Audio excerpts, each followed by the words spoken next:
Good morning, ladies and gentlemen. First, let me introduce myself. My name is Almira Ahmad, and I'm from 12 Social 2. I would like to take this opportunity to talk to you about the book of reflection of Little Prince. My presentation is divided into 4 parts. First, the introduction, synopsis, detailed analysis, and moral lessons. My talk will be about 5 until 10 minutes, and I'd be grateful if you could ask your questions after the presentation. Now let's move to the first part of my presentation, which is about the introduction. Little Prince is a book by Antoine de Saint-Exupéry that was first published in 1943. It's become the most translated book in French language. It's a philosophical tale about a little blonde boy who leaves his planet to explore the galaxy, and each planet that he visits is inhabited by a single person with somewhat a bizarre profession. Next, I want to describe the synopsis. The Little Prince tells the story of a pilot stranded in a desert fixing his airplane. One day he meets a little boy, the Little Prince. The Little Prince tells the pilot many stories of his magical journey from his little planet and his encounters with different grown-ups. To give you an example, I'd like to show you some parts of this book that I personally find interesting. Here we can see the first example. I strongly believe that the Little Prince planet is the asteroid known as B612. This asteroid has only been seen once through a telescope by a Turkish astronomer in 1909. This astronomer presented his discovery at the International Astronomical Congress, but he was completely ignored because of his Turkish dress.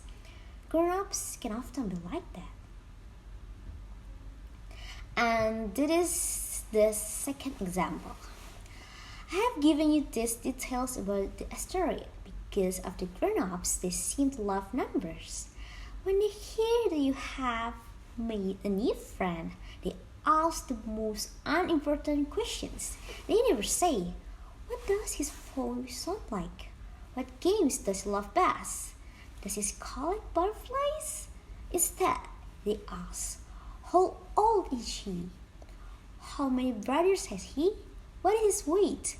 Does his father make much money? From these numbers alone, they think that they have learned everything about him. For instance, if you were to say to the grown-ups, I saw a beautiful brick house with geraniums in the windows and doves on the roof, they would be confused. But if you say, I saw a house worth $1 million, they would remark, what a pretty house! Let's move on to the final section, moral lessons. There are 2 main lessons that I find in this book.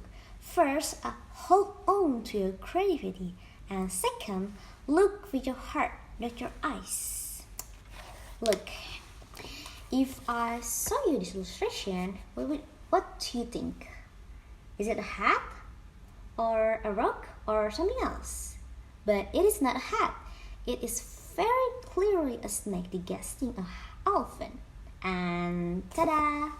This is what I meant by look with your heart, not your eyes. This is an elephant, and this is the snake. Look, it's different. In conclusion, I'd like to say that my favorite thing about Little Prince is his view of love. The time you spend caring for something is what makes it important to you. This is an absolutely adorable story and is fairly short, but only around 150 pages. I recommend you to set some time to dive into the bizarre yet beautiful world of Little Prince. This is the end of my presentation, and thank you for listening. These dark tears on your skin